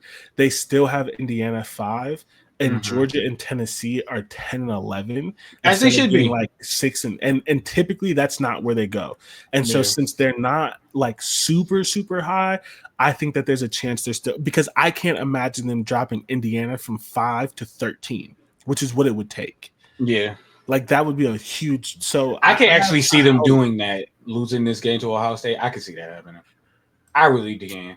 But yeah, ultimately, I don't like it because the SEC bias is real, and so I really just need Vanderbilt. Please beat Tennessee. Texas beat A&M, so they have 3 losses. I need 1 or 2 more of these teams to have 3 losses, so we don't even have to think about this. That would be ideal. That would be perfect for me. Mm-hmm. And the funny thing about it, from the SEC's end, the basically arguing about the difference between 4 or 5 teams in the playoffs, you're still going to get 4 teams in.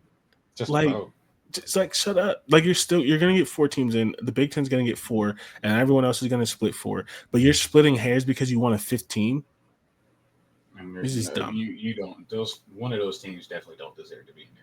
No, at all. So let's hope that someone just loses. Vanderbilt, please do your job. Texas, do your job. Okay, so we can start to wrap up. We don't have a whole lot left. The weekly games that are happening this week, we have Purdue, Michigan State on Friday on Fox. We have Illinois, Rutgers, Indiana, Ohio State. Iowa plays Maryland. Northwestern plays Michigan. Penn State plays Minnesota. Michigan will lose that game. Right? Michigan gonna lose that game. I was hinting at it earlier. Wisconsin plays Nebraska, and then USC plays UCLA. MapQuest segment, which again, if you are new to the show or you don't know or you don't remember, it's the I-80 football show. We are road tripping. Our MapQuest segment is where we map out what games you should watch. And I stay true to this. If I don't think you should watch a game, I'm not going to tell you to watch it. I'm not just going to put something in a time slot just because you are not going to get on Twitter. You're not going to get on Blue Sky. You're not going to get on Instagram. You're not going to be in Dante's Twitch talking about Jordan told me to watch that game. It was ass. I didn't tell you to watch it. I didn't tell you to watch it. And speaking of that, I'm not telling you to watch. Don't watch the game on Friday. It's November. It's the week before Thanksgiving. Go take your girl or your boy or your them on a date. Go do something. Play with the dog. Go see a niece and nephew. Do something. Anything but watch this game. And I know, listen, I hate to say it, but I know it's true. Some of you men got dirty fingernails. Go get a manicure. Do something. Self-care. Take a nap. Get a massage. You do not need to watch this. Go get a haircut on that Friday. I probably did. Look. I'm an adult now. I used to get a haircut every Friday. That shit don't happen no more. I be getting haircuts on Tuesday. Go crazy shit. Go get a haircut. Do something. Don't watch it. I'm not telling you to watch it. I'll watch it probably, but I'll have it up. Yeah. Don't be like me. I have a podcast. I gotta watch this stuff.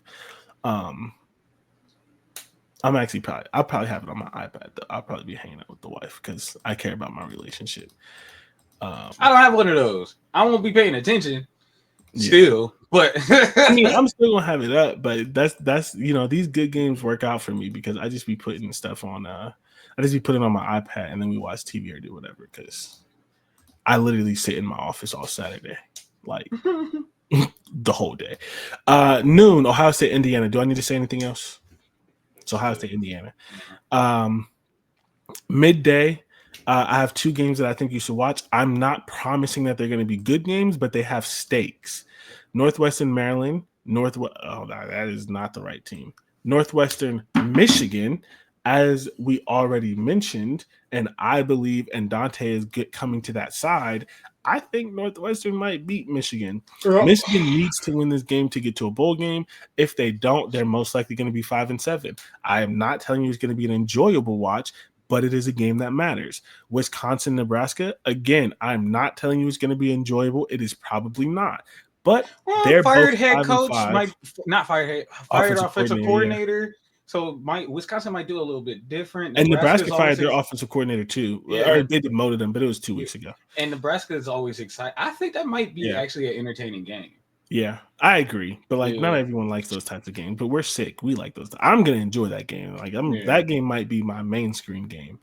But yeah, 5-5 teams, with 2 games left to win. To get to a bowl game, and they both need it really bad. 2 coaches in their second year, things haven't gone as well as they wanted to. That's a game with stakes. Somehow, some way, I think there has to be golf or something crazy on NBC because they just skipped the 7:30 window and went straight to 10:30. There's not a primetime game, so whatever. And USC, UCLA, another game that we've already hinted at. This game is for USC to make a bowl game, especially if you don't believe me and you don't think USC is going to beat Notre Dame. If you don't, that means USC has to win this game or they're going to go 5-7 and not make a bowl game.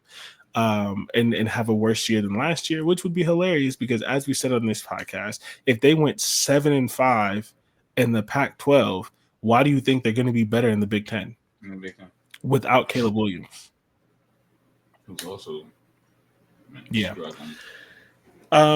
we did not do a great job with the breakdown, and we're already running a little bit long. But I do want, and I spent most of my time where we could have broke down the game, complaining about the SEC. But it is what it is, it'd be like that sometimes.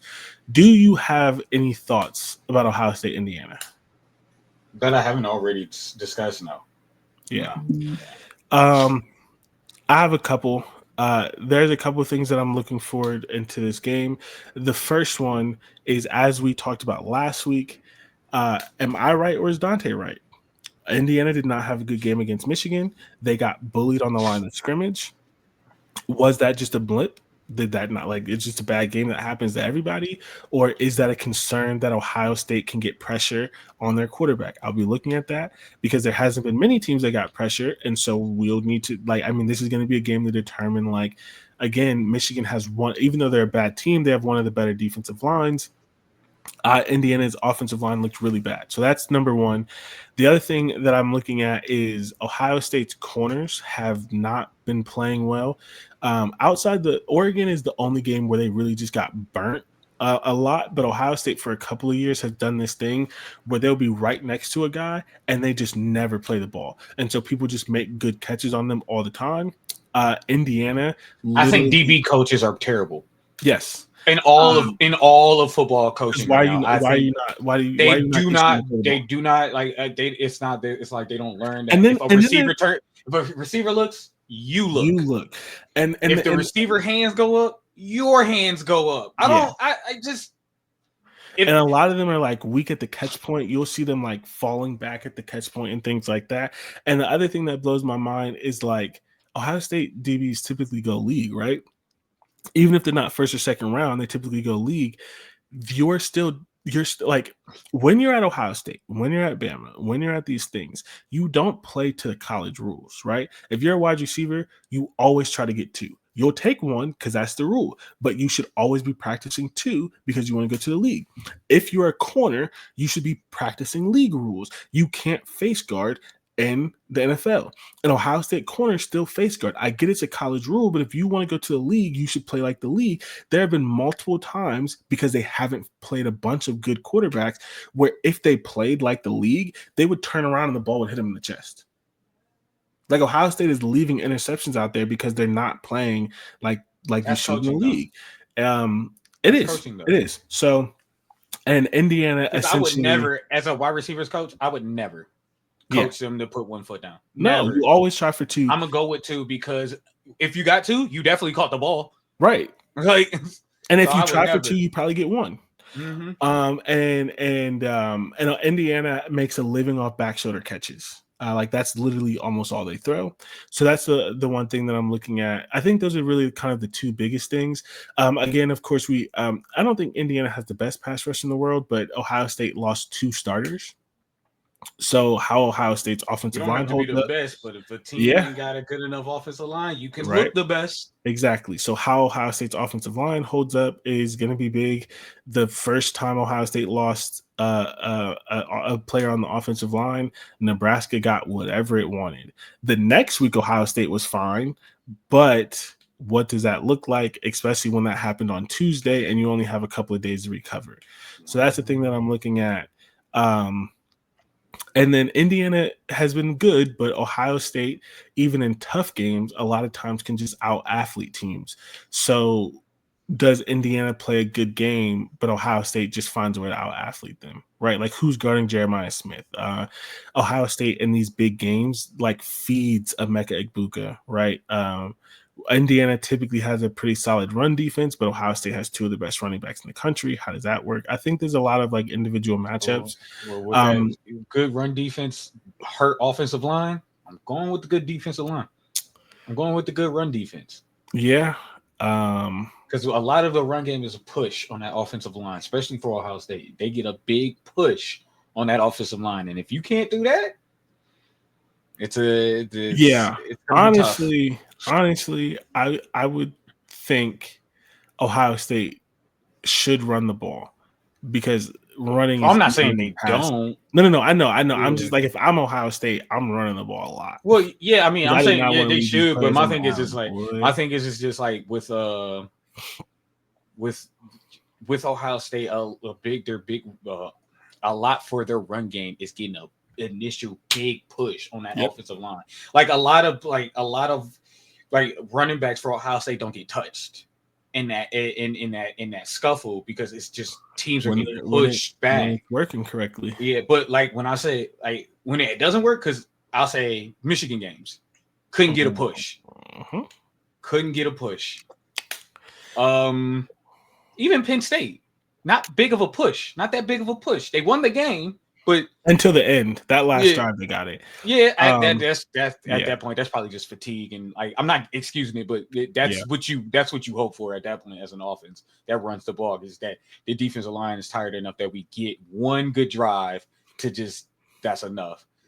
But I will say that like with the center being gone, your quarterback. Yeah, I don't love it.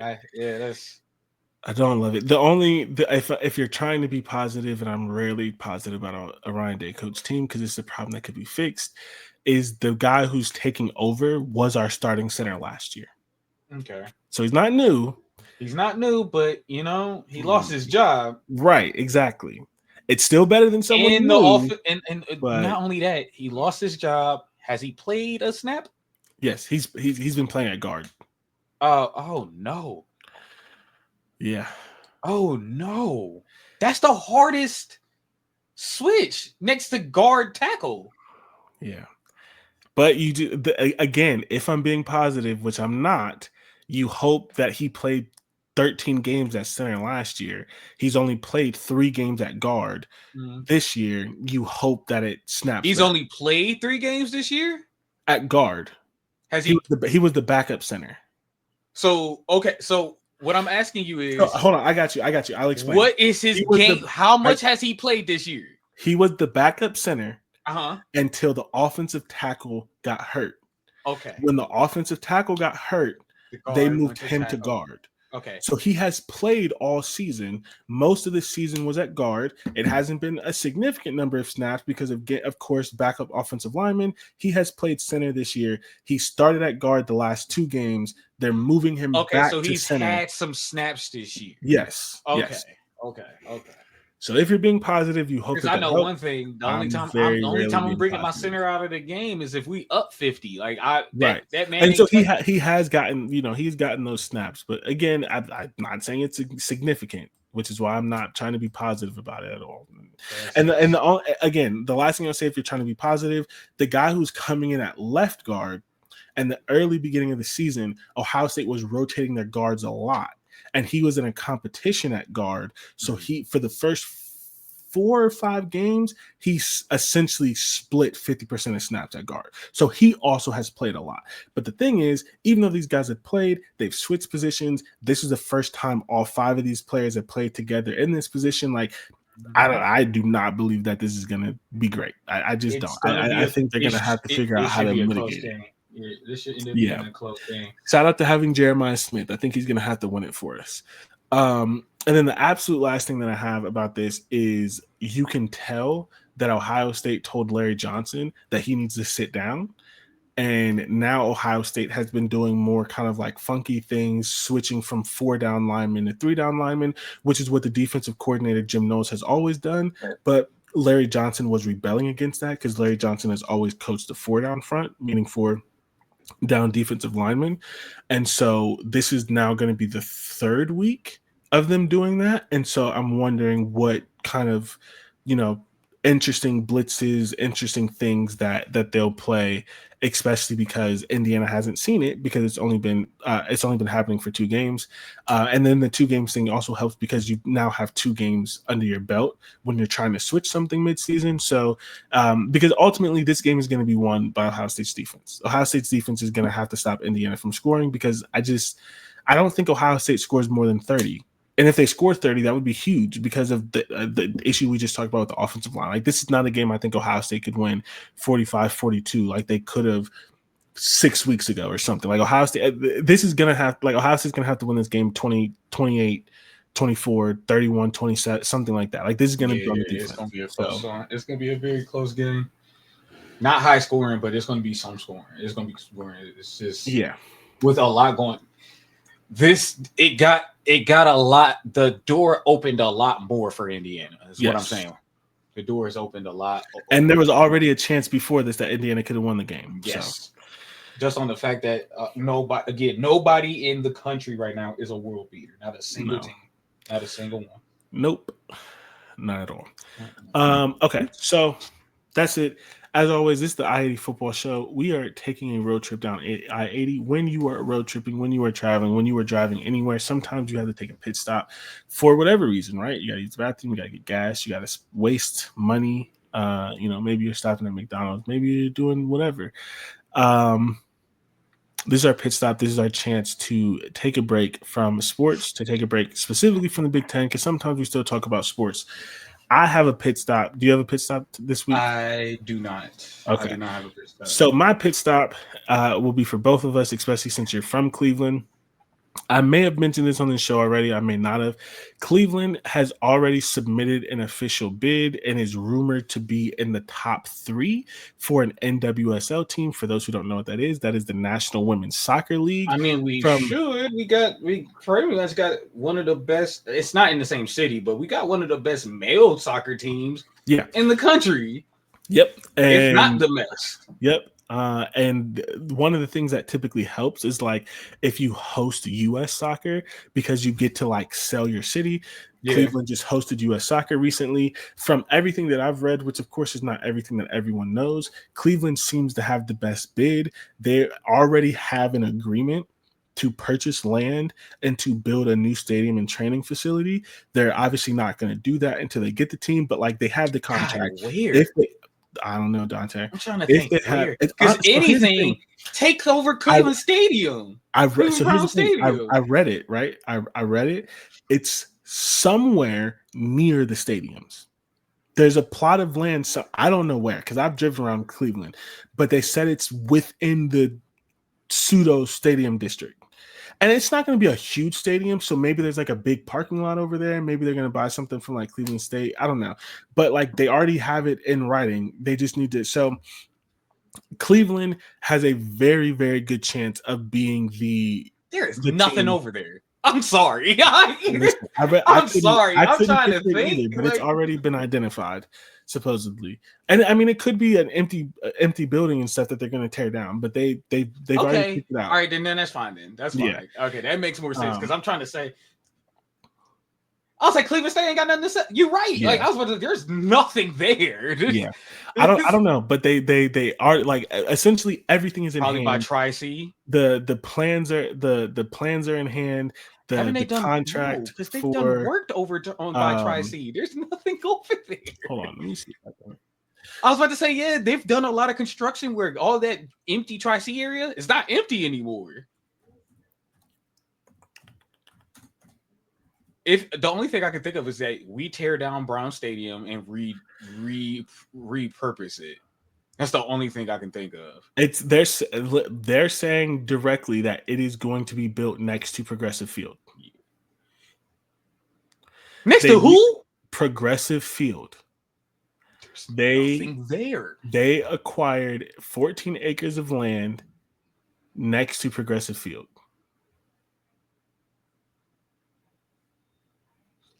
Listen, I'm not telling you where it's at. I don't know. But the point is, I'm just saying there's nothing there. There's nothing for them to build there. There's business. Next to Progressive Field is Cleveland Clinic. What are we talking about? Okay, hold on.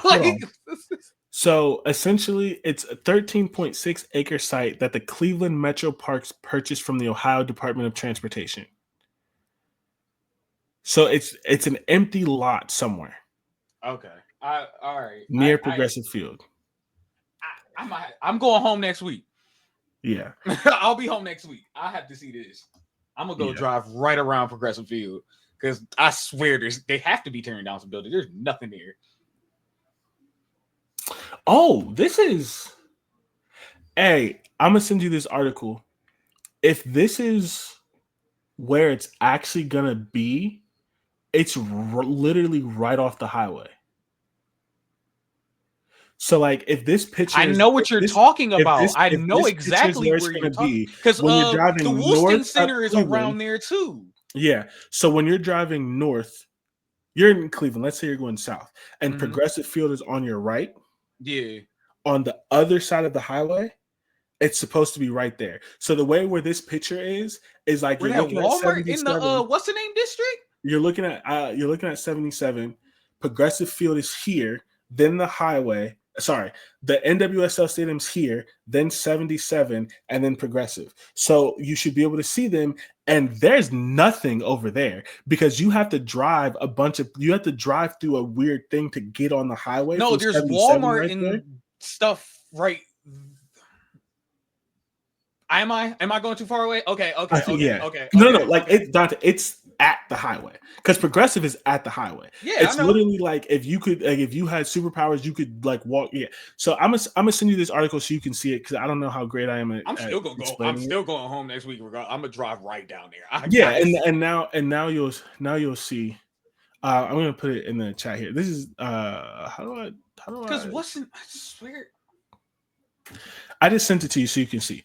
While you look at it, I'm going to make the other point. So this is from everything that I've seen, the fact that they have the land, they're talking about a soccer-specific stadium, they're talking about all these things. They're probably going to get the NWSL team. The Cavs ownership is also putting in a bid now for a WNBA team. We should definitely be getting that too. So Cleveland in the next essentially 5 years, by 2028, could finally have a professional women's soccer and a professional women's basketball team. If they do basketball, I hope they don't try to change the name and they go right back to the Rockies. To the Cleveland Rockers. But I'm happy. I love women's sports. I've been rooting for Chicago and New York and all these things because they're not in Ohio. By 2028, Cleveland could have a professional women's soccer and a women's basketball team. That was it. That's what I wanted to say. We can end the show with your thoughts now that I sent you the thing and you're showing it on the chat. Do you get what I'm do you kind of see what it is? Because I don't be here often. But I know where this is at. Yeah, I know where it's at. I just swear there's. I think it's just there's nothing on the right side of that highway. I don't know if it's trees or if it's empty lots or something, but like I can picture driving up there when you see Progressive, there's nothing on the right side. Yeah, I know. But all right, yeah, I'm gonna have to drive when I drive home because coming from Columbus, the way I go, you go right next to Progressive Field. So yeah. So I don't know where they would put the basketball, like how far they've gotten into the basketball thing, or if they would try to. It's the Cavs ownership. Oh, that little lie. Oh, yeah. Oh, okay. I don't know. Yeah. Sammy just sent me a screenshot, and she said it's right between Summer and Erie. Yeah. Okay. Right around East 9th Street.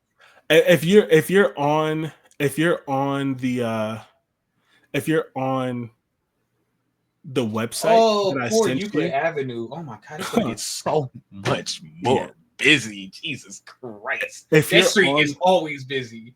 yeah, if you're on the website that I sent you, they literally have like the plans built out, like not just the picture. If you go to Women Teams Bid and you go to the Cleveland Soccer Stadium, there's a video of where it's supposed to be, and there's like a top-down thing where you can see where the Cavs, where Progressive Field is, and like they said, yeah, it's right off of. Yeah, it's right. No, I see it. It's right off of East 9th or 14th Street, right around Erie and Summer Avenue and Erie Court. It's gonna go East. Prospects right there. Jeez, that's a nasty area to put some shit there though. yeah, and they're it's right off of East 9th, and it's gonna go all the way up to Canal Road. Yeah, so yeah, by 2028, Cleveland could have a soccer. A women's soccer and a women's basketball team. People love Cleveland. All of these, Jesus Christ. People love Cleveland, and all of these Cleveland sports fans are crazy. Yeah, we're one of the strongest. I think all Midwest fans really. Yes, which is the last thing that I want to say before we close out.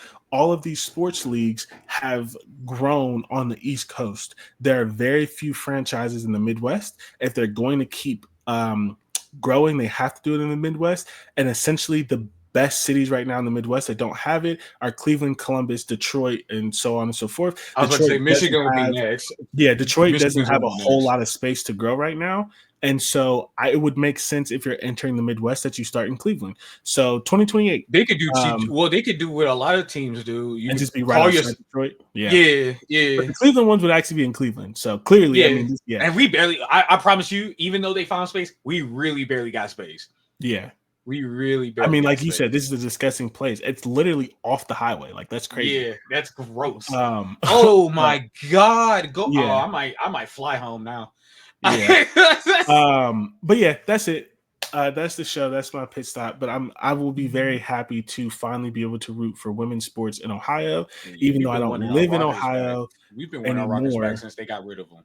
I will always root for the Ohio teams. First professional sports event. In football and basketball, I don't root for the Ohio professional teams, but for the women's sports and the soccer, I will. So if you're listening to this and you're from Ohio, 2028, there's a very real chance that we have professional women's sports in Ohio. As always, thank you for listening. Again. We will specifically again. As always, thank you for listening. We'll catch you next week. I was at the first Rockers game.